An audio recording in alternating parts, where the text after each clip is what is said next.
郡主，这猛兽最怕红色，草民进去拔牙时，还请您务必将腰间那红色的香囊摘下，免得惊了它。知道了，本郡主摘就是。你快进去。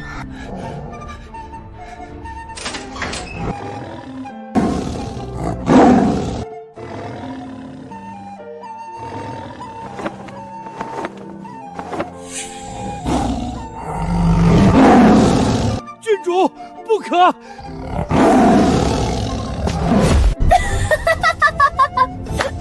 好玩，真好玩！兄长送我的香囊，你算什么东西？也配叫我摘下来？这老东西叫的太难听，拖出去喂狗！阿铁，快！爷爷！世上唯一爱我的爷爷，被他当成了玩乐的畜生。郡主，咱们走着瞧。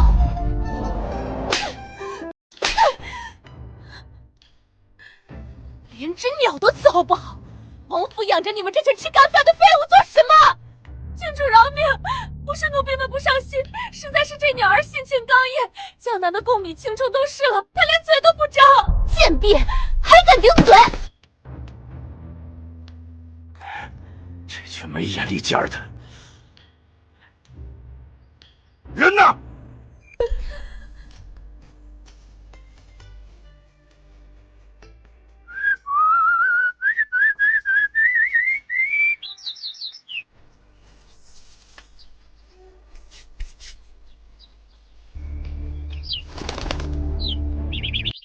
胆子不小，本郡主让你上前来了吗？郡主恕罪，奴婢知错了。你还能听懂鸟儿说话？回郡主，奴婢自小在山里长大，是能听懂些，能替郡主分忧，是奴婢的福气。你倒是会说话，叫什么名字？奴婢没有姓，村里人唤我阿泰。名字不怎么样，人倒算得上机灵，以后就在我身边伺候吧。还不快谢过郡主！奴婢谢过郡主。爷爷说，人不能被当成畜生，可有些人连畜生都不如。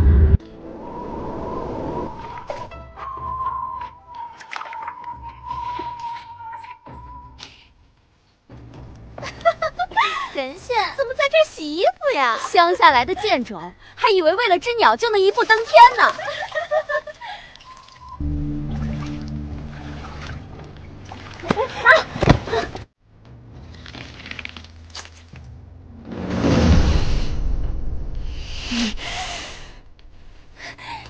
贱婢还敢动我！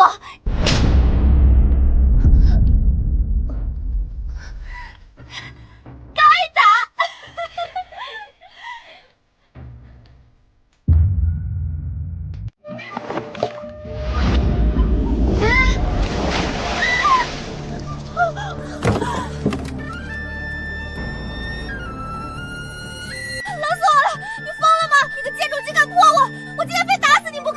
都是府里的丫鬟，何必这般咄咄逼人？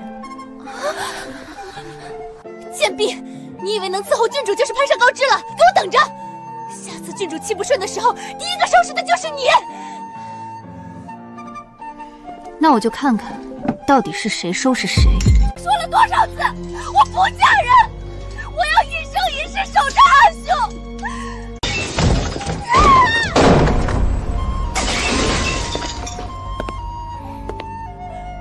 郡主受伤了，进去伺候。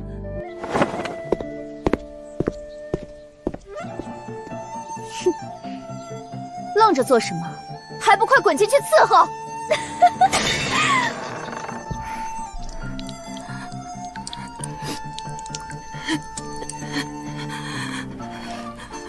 为什么阿兄明明答应过一生一世只守着我，为什么还要娶顾念雪那个贱人？骗子，都是骗子！要你们有什么用？一群废物！郡主快消消气，这丫头初来乍到不懂事儿，连怎么哄主子开心都不知道。奴婢这就好好收拾她，给您出气。把这贱婢绑起来，本郡主今天亲自教她规矩。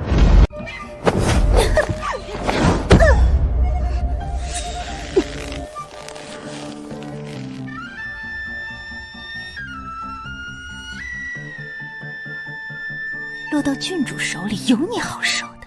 听着你惨叫，我晚上都能多吃2碗饭。是吗？那你可要睁大眼睛看好了。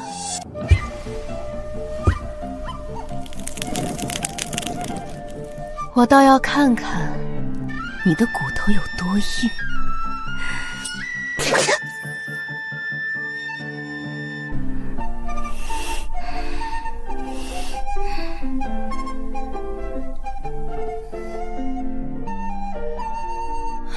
你为什么不叫？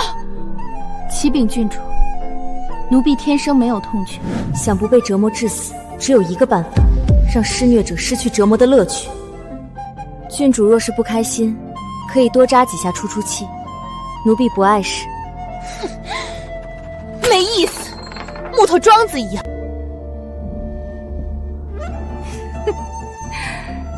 你笑什么？既然他没感觉，那就换你来吧。郡主，郡主，奴婢不要。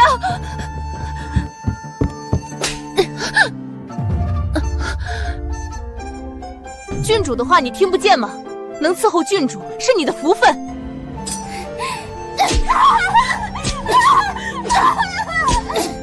郡主饶命啊！饶命啊！把这贱婢扔出去，别脏了王府的地。倒是条忠心的狗。从今天起，你便是后院的管事，以后在我屋里伺候。奴婢多谢郡主恩典。好戏才刚刚开始。管事姐姐，都夹好了，去忙吧。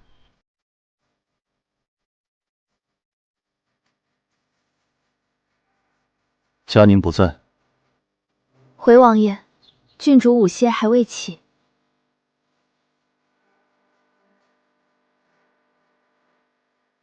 你戴上试试。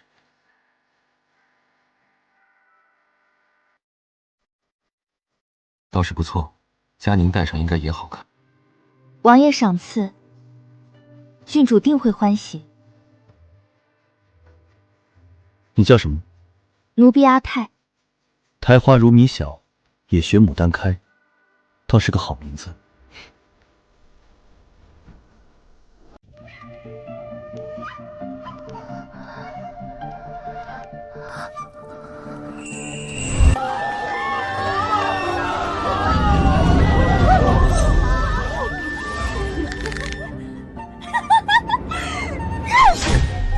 阿兄娶妻，我让这喜堂变灵堂！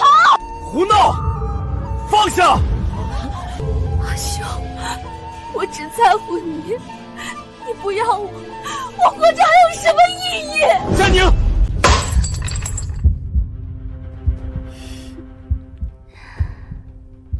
阿台，白天阿兄夸了你，王爷只是随口一句，奴婢惶恐。本郡主给你寻了份好差事，我要你去王妃顾念雪的房中伺候。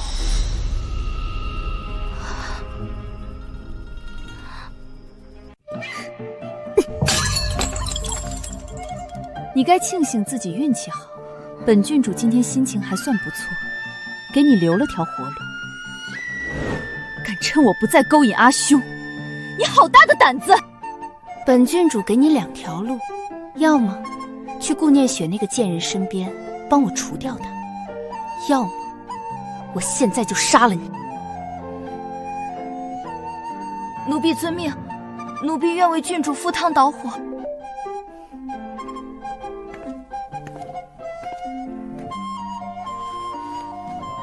既是佳宁送来的人，那就留下吧，便在我这院里做个长侍姑姑。多谢王妃恩典。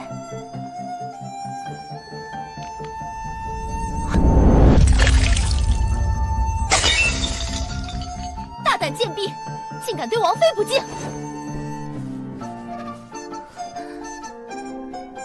翠儿的荷包里藏着极品麝香，长期闻之会让女子决意。请夫人立刻大发雷霆，将我赶出院子，闹得越大越好，这样佳宁才能彻底相信我。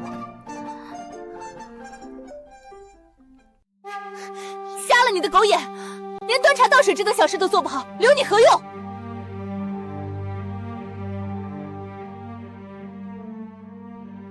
王妃休怪，奴婢在郡主院中伺候惯了，喝的用的皆是上品。乍一喝您这院里的茶，只觉得忒刺了些，入口苦涩难以下咽。想必是王爷把府里的好茶好水都尽数送去了郡主那儿。放肆！你算什么东西，也敢在这里编排王妃？你不要命了！说起来，王爷与郡主10年的骨肉之情，可不是什么外人能轻易染指的。奴婢好心多言一句，劝您莫要不知好歹，惹了郡主不快，王爷可是要心疼的。放肆！区区一个贱婢，也敢在我面前出言不逊！翠儿，给我掌嘴，狠狠地打！王妃要打奴婢，奴婢自然不敢躲。可奴婢是郡主派来的人，王妃今日打奴婢的脸，便是打郡主的脸，您可要想清楚了。滚！给我把这不知死活的贱婢打出去，立刻打出去！你敢打我，我这就去告诉郡主，让王爷治你们的罪，让你们吃不了兜着走！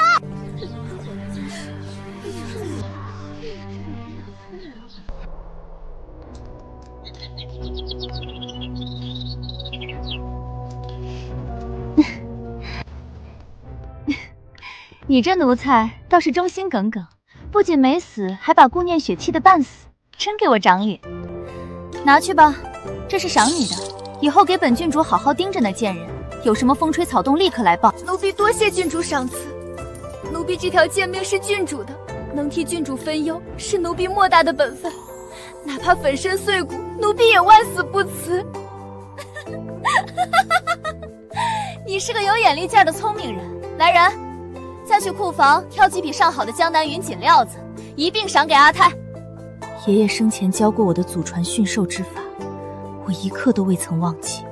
驯服凶兽绝不能硬拼，要先让它尝到甜头，用最好的肉把它的胃口养刁，等它放下了防备，离不开你，再饿它数日，那时候哪怕是再凶悍的野兽，也会对你摇尾乞怜。训人也是一样的道理。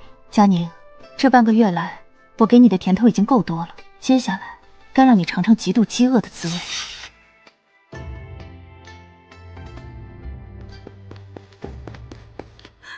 郡主不好了，府上传来消息，慌慌张张的，成何体统？天塌下来了吗？说，出了什么事？回郡主的话，王妃她有喜了。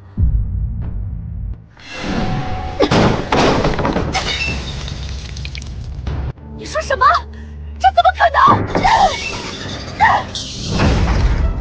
绝不可能！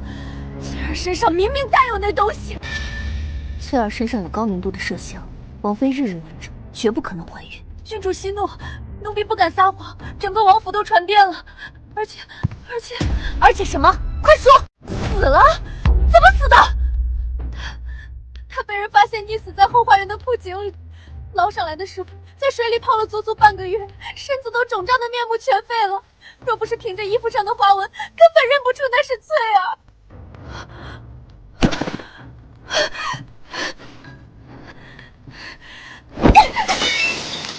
废物，全都是废物！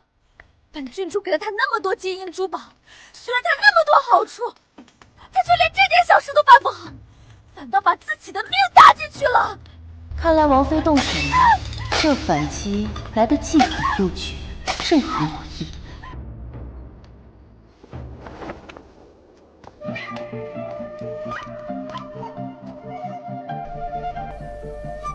你到底为什么要帮我？王妃娘娘说什么？夜深路重，奴婢实在听不懂娘娘的意思。你不必与我装傻充愣。翠儿死前，在我的严刑逼问下，已经全招了。是佳宁指使她，暗中在荷包里藏了极品麝香，为的就是让我神不知鬼不觉的绝死，永远生不下嫡子。普通的侍女，即便知道了这种杀头大罪的秘密，也是唯恐避之不及。可你却没有，你反而借机向我投诚。阿台，今夜这里只有你和我，你跟我坦白一句，你到底是什么人？我是什么人，这不重要。王妃只需知道，死在佳宁手上的无辜性命，恐怕连他自己也记不清。可那些人也是血肉之躯，他们也有亲人和朋友。这世上总有人会想要他的命，奴婢不过是其中之一。阿台，你太天真了，你以为靠着你耍的这些借刀杀人、挑拨离间的小伎俩，就能伤及佳宁的根本了吗？他与王爷自小相识，青梅竹马，王爷对他的纵容早就胜过了寻常的亲生兄妹。你根本不知道他们在彼此心中的分量，你根本不知道他们的感情有多深。连我这个明媒正娶的王妃，在他们两人面前，都像个格格不入的外人。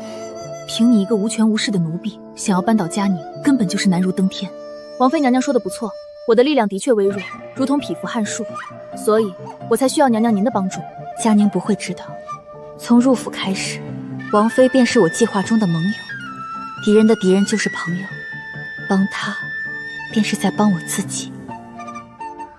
你这般明目张胆地算计他，你知不知道，要是佳宁知道此事，你死的会有多惨？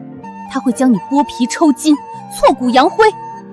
我知道，所以我是在赌，我在赌王妃娘娘您绝不会让我死。哦，那你倒是说说，我凭什么要保你？我又为何要与你一个小小的侍女绑在一起？娘娘您大婚之日，佳宁当众装疯卖傻夺走王爷，让您独守空房，受尽下人白眼，颜面尽失。此为辱，他又安插细作，设下绝嗣毒计，想要剥夺您做母亲的权利，断绝您在王府的立足之本。此为恨。如今您怀上了王爷的嫡长子母凭子贵，您觉得以佳宁那般病态的嫉妒心，他难道会眼睁睁看着您平安生下孩子？他难道会善罢甘休？娘娘，在这王府的高墙之内，退一步便是万丈深渊，粉身碎骨。您没有退路，您只能与我联手，先下手为强，将恶女斩草除根。好，我信你一次。够了，你究竟想怎么做？娘娘，等的就是您这句话。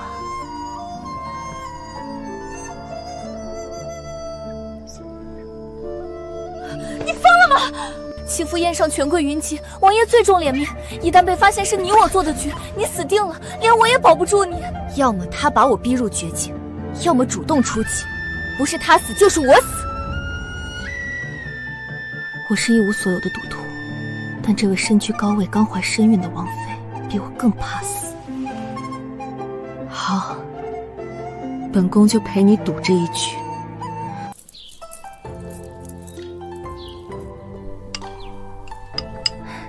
郡主，您是不知道，那王妃院里的人现在有多嚣张。怎么，他又做什么妖了？奴婢今早去膳房，听王妃身边的下人嚼舌根，说王妃仗着怀了身孕，竟敢在屋里口出狂言，说她肚子里怀的可是宁王府未来的嫡长子。他好大的口气！他还说，等王爷100年之后，这宁王府就是他和他儿子的天下。还说什么？他说，到时候一定把您赶出王府，连祖坟都不让您进。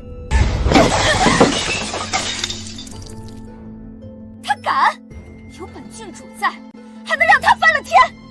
一个贱妇也配骑到我头上！郡主，王妃娘娘差人送请帖来了。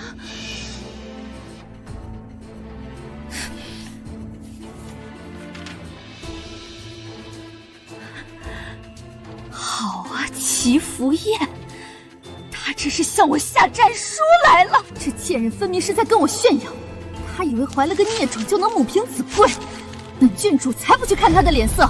滚出去，告诉送请帖的人，本郡主不去。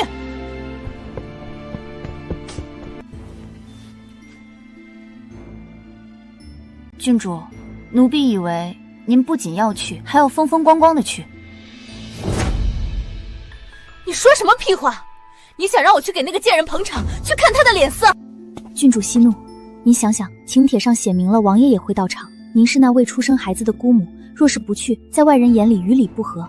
更何况如今她只是怀孕，能不能生下来还是未知数，咱们又何必怕她？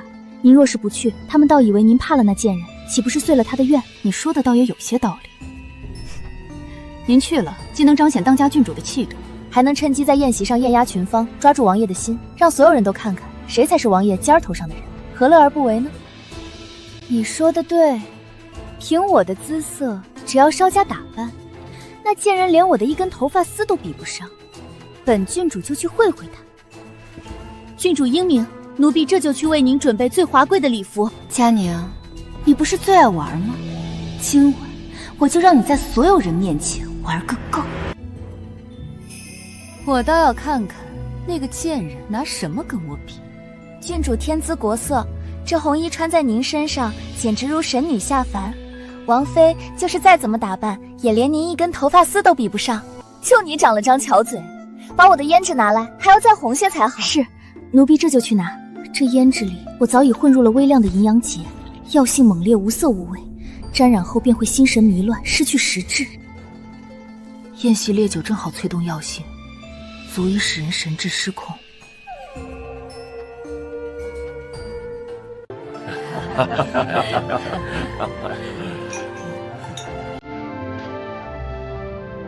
嘉宁郡主到。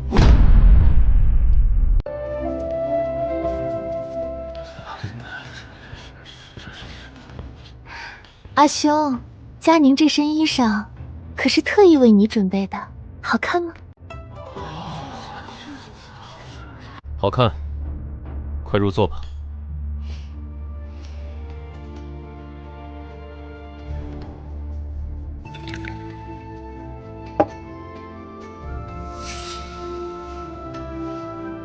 既然人都齐了，今日是为腹中胎儿祈福，我便敬诸位一杯。敬王妃，敬小少子。喝吧。阿兄，你喝醉了，注意你的仪态。我没醉。阿兄，你为什么躲着我？阿兄难道忘了吗？小时候我们住在别院，你发烧的那么厉害，是我在大雨里跪着求侍卫，才求来要救了你。这世上只有我们才是永不分离的兄妹，谁也不能把我们分开。都是这个女人，是她拆散了我们兄妹，她是个狐狸精。贱人，你敢抢我的阿兄？容貌、身材，你哪一点比得上我？我与阿兄相依为命的时候，你还不知道在哪一条臭水沟里呢！你知不知道自己在做什么？当着满堂宾客的面脱衣撒泼，成何体统？莫非是我平日里对你太过惯嘴，让你不知天高地厚，竟敢这般肆意妄为？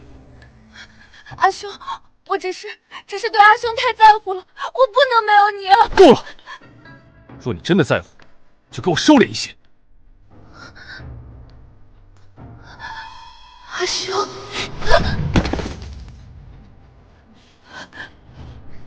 来人，把郡主带下去，闭门思过。什么时候磨好了性子，什么时候再放他出来。阿台，带他走。阿兄，你不能这样对我！奴婢遵命。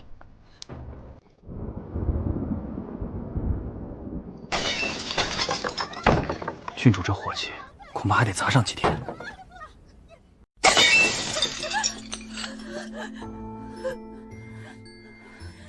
顾念雪那个贱女人，她算得个什么东西？要不是她处心积虑勾引阿兄迷了心上，阿兄怎么会当众给我难看？怎么会那样对我？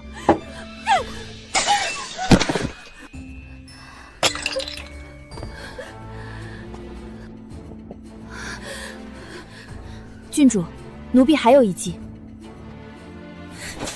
你个贱婢，居然还敢说话！要不是你出的馊主意，让我去赴宴，我又怎么会被阿兄当众责骂？再敢胡说八道，当心我立刻扒了你的皮！骂吧，尽情的骂吧。你现在越是气愤，摔得越惨。郡主息怒，如今王妃虽怀了身孕，仗着腹中那块肉耀威扬威，似乎赢了一局，可能不能顺利生下来，还是个未知数。接着说，倘若王妃出了意外滑胎，她的倚仗便不攻自破了。还以为你能说出什么花来？哼，意外？你当那是纸糊的肚子吗？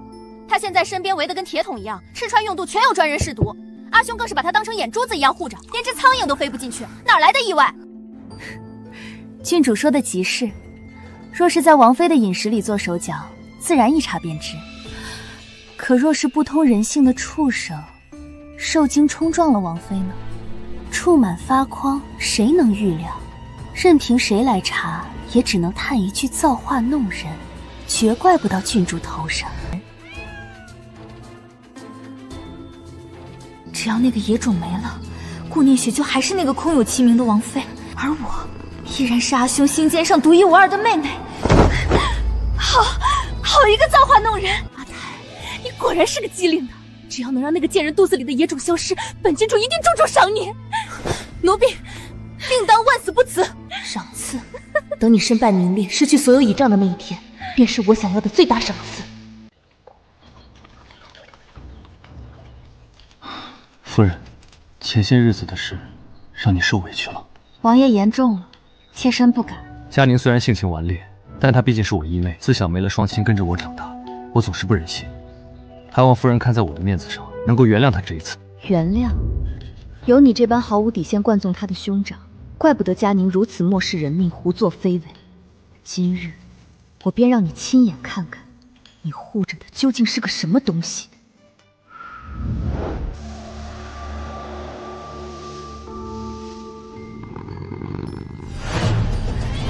王妃！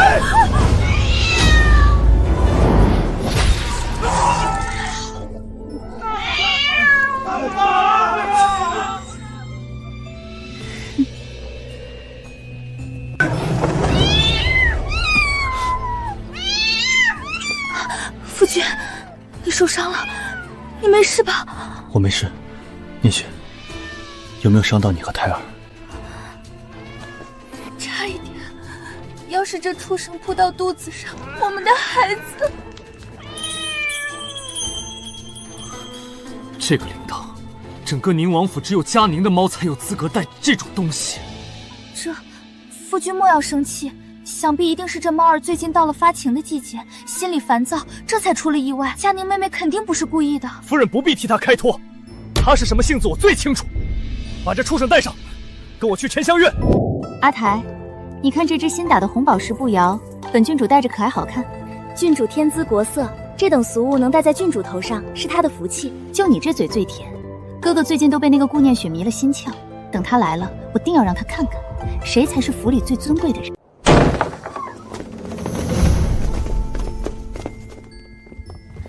阿兄，阿兄，我就知道你舍不得我，你终于来看佳宁了。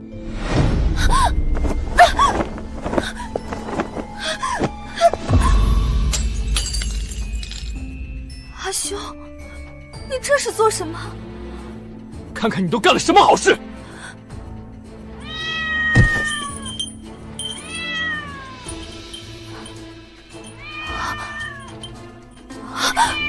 黑炭，他怎么会在这里？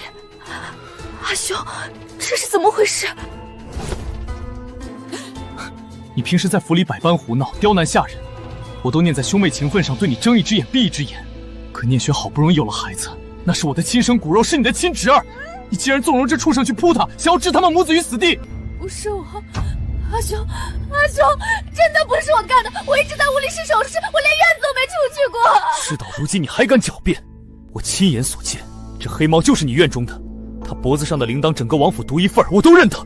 你还有什么话说？佳宁，你太让我失望了。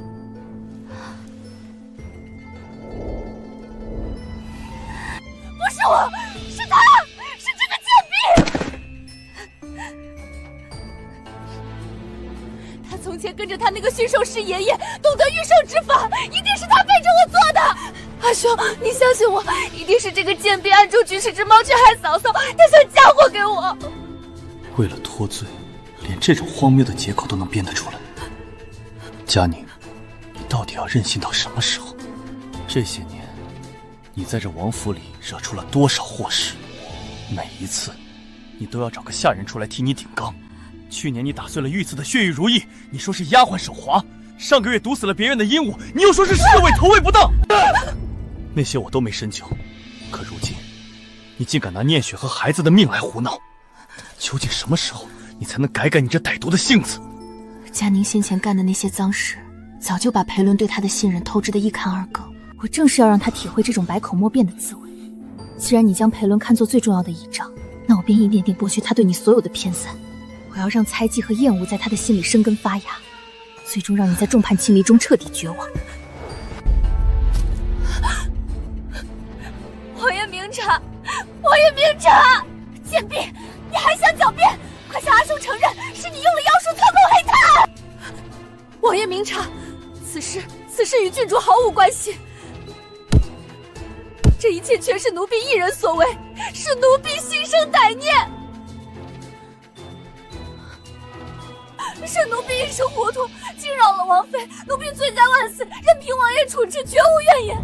只求王爷念在兄妹之情，千万不要怪罪郡主，这都是奴婢一个人的错。你胡说什么？本郡主何时让你……王妃小心！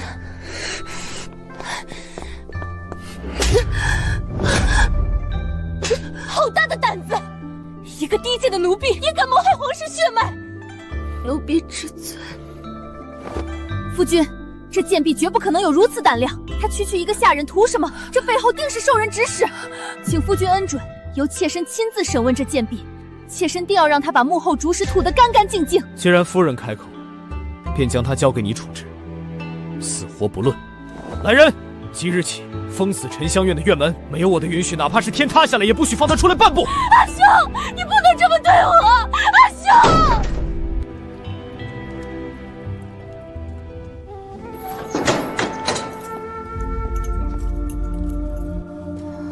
阿泰，你知不知道，你今天把罪名全揽下来，是真的会死的。王妃放心，奴婢死不了。你这个疯子，你知不知道今天有多危险？要是把你落在王爷手里，以他的脾气，是真的会活活将你打死的。可是，这苦肉计演得很直，不是吗？这世上没有人比王爷更了解嘉宁郡主的本性。我一个微不足道的下人，越是抢着把所有杀头的大罪都揽到自己身上，王爷就越会觉得我是被他拿捏了父母家人的死穴，走投无路，才被逼迫着出来认罪的。这一招以退为进，只会让王爷在心里深深的认定嘉宁不仅心思歹毒，想害您的骨肉，事后还死不悔改，威逼下人顶罪。这可比直接构陷他要有力的多了。你真是好大的胆子，算计主子，揣摩王爷的心思，稍有不慎，你便是粉身碎骨的下场。当时那只猫儿眼看着快要扑到我肚子上时，却在半空中极其诡异的扭转了身子，直接朝王爷扑了过去。这也是你的手笔吧？阿泰，我顾念雪向来恩怨分明，保今天帮过了我的孩子，我便不能眼睁睁看着你死在这暗无天日的水牢里。我会对外宣称你受不住刑罚，已经暴毙而亡。今晚子时，我会安排一辆心腹马车将你秘密送出王府，我还会给你一大笔银票，那笔钱足够你走得远远的，隐姓埋名，安度余生了。这趟浑水你别再趟了。多谢王妃好意，但奴婢不想走，好戏才刚刚开场呢。王妃娘娘，我留在这里从来都不只是为了帮你。嘉宁一天没有付出代价，我便一天睡不安稳。我要让他生不如死。我本以为这世上没人能比我更恨他，他害得我险些小产，我恨不能将其千刀万剐。虽然不知道你和他究竟有什么深仇大恨，但既然目标一致，我会帮你。娘娘，既然决定把这出戏演下去，不妨做得更真一些，请您用刑吧，用那沾了盐水的倒刺皮鞭，把我打得越惨越好。你可知你在说什么？若伤及筋骨，你可能连命都没了。若身上没有触目惊心的伤痕，又怎能骗过生性多疑的王爷？怎能让骄纵城上的嘉宁对我深信不疑，把命交到我手里？好，算你是个狠角色，你忍着点。来人，动手，给我狠狠的打！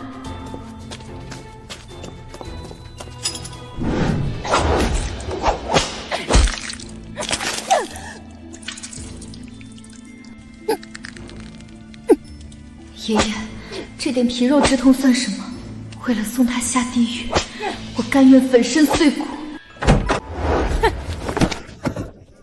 王妃娘娘赏的，好好受着吧。要是死了，明早就拖出去乱葬岗埋了。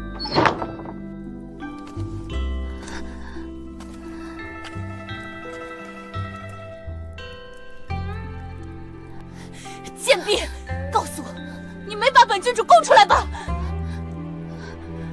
郡主，奴婢没有，奴婢就是死，也绝不敢连累郡主半分。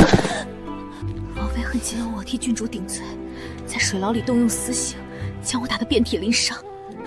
奴婢本以为挺不过去了，可他怕在府里弄出人命，晦气冲撞了他肚子里那个金贵的野种，这才勉强留了我一条贱命。算你命大！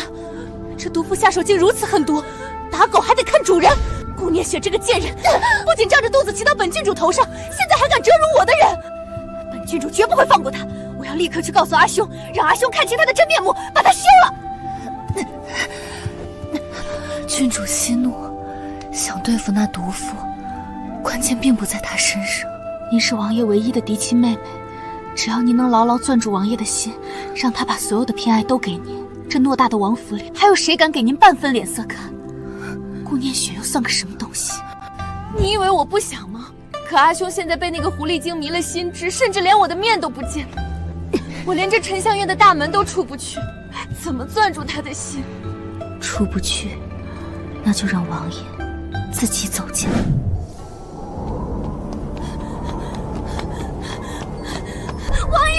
王爷，你快去看看吧，出人命了！何事喧哗？郡主她在房中割腕了，流了好多血，她快不行了。什么？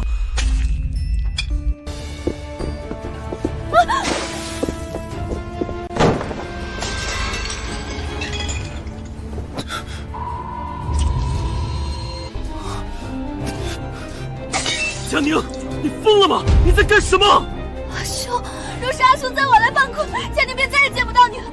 阿兄有了王妃就不要佳宁了。既然如此，佳宁活着还有什么意思？让我死了算了。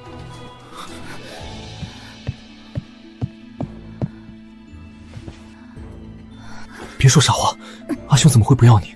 你是我唯一的妹妹。阿兄只是最近朝中事务繁忙，是阿兄不好，阿兄来迟了。睡吧，阿兄在。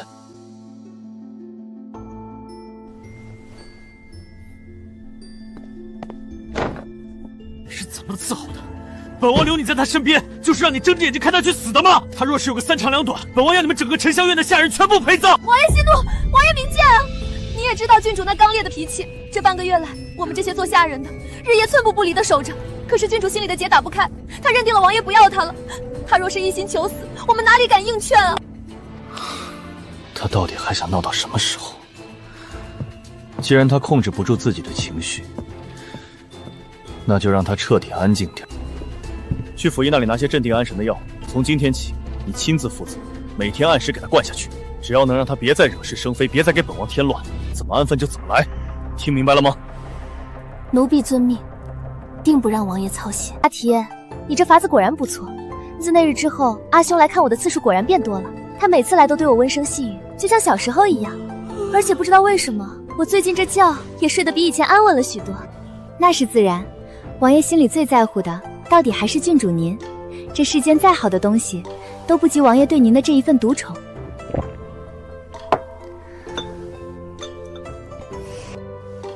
你看，这是阿兄让城里最顶尖的工匠连夜为我打的同心结玉佩。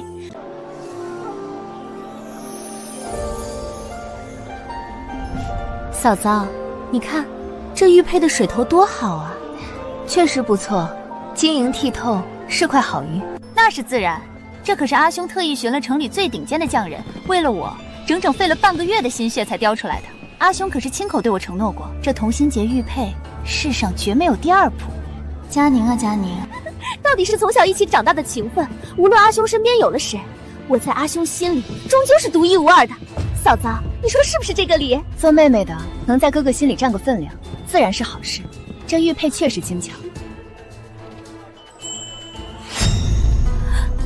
不过嘛，也就是些寻常物质罢了。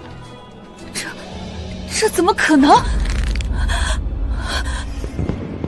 不可能！你这玉佩肯定是假的！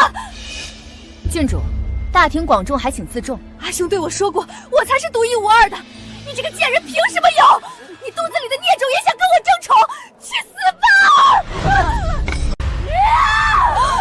好机会，这把火就由我帮你们烧得更旺些。郡主息怒，王妃怀的可是王爷亲生骨肉，万不可伤了小世子啊！滚开，贱婢，给我杀了他！骗子，都是骗子！阿兄骗我！对佳宁这种自私缺爱的人来说，裴林是他唯一的救命稻草。他绝对无法忍受自己的唯一变成旁人眼里的寻常。王爷恕罪，奴婢该死。大半夜哭哭啼啼，出什么事了？奴婢实在拦不住郡主。今日灯会上，郡主一听说王妃也有同心结玉佩，便像中了邪。郡主非说王妃肚子里的孩子是来跟她争宠的，疯了一样去推王妃的肚子，险些就酿成大祸了。冥顽不灵，简直是个疯妇！你今日护主母有功，做得很好，去账房领20两赏银。谢王爷赏赐。去告诉府医，从明日起，郡主的安神药量再加1倍。他若是不肯喝，就去找后院干粗活的老嬷嬷灌也给我灌下去。只要能让他老实，别再给我惹出这些疯癫事来，随你们有什么手段。奴婢遵命。放肆！你们这群下贱的老东西，滚开！郡主啊，王爷可是亲自吩咐了，这药您必须得喝。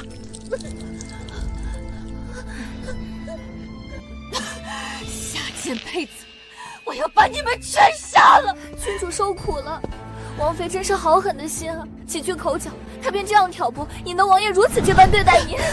我杀了他，我一定要杀了顾念雪那个贱人！可是郡主，现在王妃有了身孕，奴婢去打听过了。如今沉香院外，王爷派了几十个仆役日夜看守。郡主，奴婢以前在乡下的时候，曾听村里的神婆说过一种秘术。快说！是一种巫蛊之术。神婆说，只要用桐木刻成小人的模样，写上那人的生辰八字，不用沾手，杀人于无形。别扎我，好痛，好痛！庸医，王妃到底怎么了？王爷息怒，王妃脉象平稳，胎象稳固，身体并无大碍。一群饭桶！夫人孩子若有闪失，我要你们的脑袋！奴婢不是故意的，奴婢突然想起件事，奴婢听见王妃总喊有人扎她，王妃会不会是中邪了？来人，把白云观的张天师请来。是。王爷，这院子上空黑气冲天，怨气盘旋不散呐！道长，王妃自半月前便卧床不起，难道……王妃娘娘这根本不是生病，而是中了极恶的巫蛊之术，若不早日拔除，恐有性命之忧。道长可有破解之法？到底是什么人要害本王的王妃和王嗣？王爷莫急，待贫道施法寻根。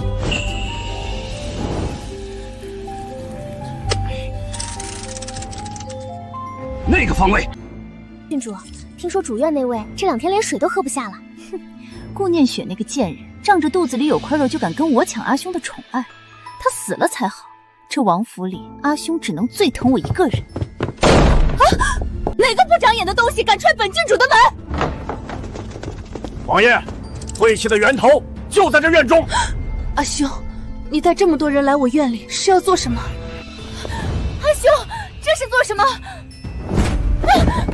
给我搜，掘地3尺也要搜出来！你们放肆！阿兄，你怎么能有着一个牛鼻子老大这般羞辱我？王爷，找到了。你还有什么话说？我没有，我根本不知道这是什么东西。佳宁，我到底做错了什么？你平时在府里跋扈也就罢了，为何要对我腹中骨肉如此咄咄逼人？阿兄，我没有，你信我。住嘴！阿兄，你打我，你为了这个外人打我。佳宁，你什么时候变得这般蛇蝎心肠？你平时骄纵也就罢了，可你竟敢用这等阴毒的巫蛊之术诅咒我的妻儿，你当真是疯了！不是我，阿兄，真的不是我，我连怎么扎草人都不懂啊！还敢狡辩！这院子除了你，还有谁会和聂雪入蛊？从上个月的黑帽到今天的巫蛊咒杀，一桩桩一件件，哪一件冤了你？是，我就是恨他，我就是看不惯他独占你。阿兄明明说过，你说过无论我做错什么都会原谅我的。无可救药。王爷，妾身实在怕了。若是再与佳宁同在一个屋檐下，妾身真不知道他还会使出什么更加恶毒的招数。夫人莫慌，我会安排的，定保你们母子平安。奉天承运，皇帝诏曰：朔北国连年滋扰大齐边境，使边关百姓苦不堪言。太师请旨，选宗室贵女远嫁朔北王，换取两国太平，封为和亲公主，赐婚朔北。钦此。陈培伦领旨谢恩。阿兄，你来看我了，你是不是要放我出去了？皇上已下旨，命你即日启程，远赴朔北和亲。和亲？阿兄，你是在吓唬我，让我长记性，对不对？这是圣旨，抗旨不遵，你是要让整个宁王府的几百口人给你陪葬吗？这几天你哪儿也不许去，就算是用铁链绑，我也把你绑上和亲的马车。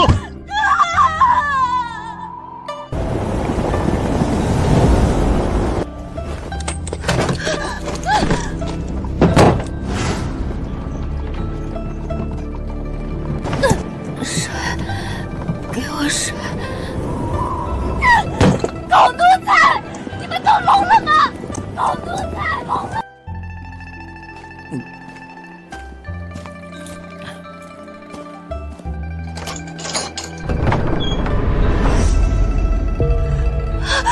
阿爹，阿爹，快给我水！你可还记得那个被你活活害死的驯兽师？也难怪你这辈子高高在上，做了那么多丧尽天良的恶事。你踩死的人比碾死的蚂蚁都多，你这种冷血的怪物怎么会去记得一个无辜百姓的死活呢？求求你放过我，我给你钱。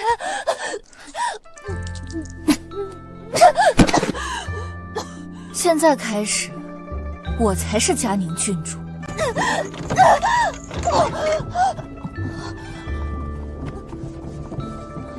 复仇的第一步结束了，接下来我要拿回属于静心我的利息。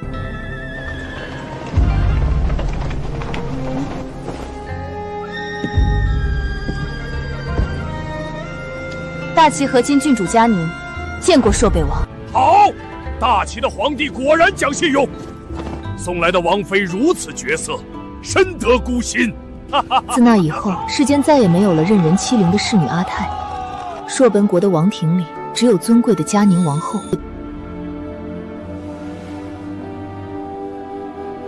爷爷，阿迪替您报仇了，您在天上终于可以安息了。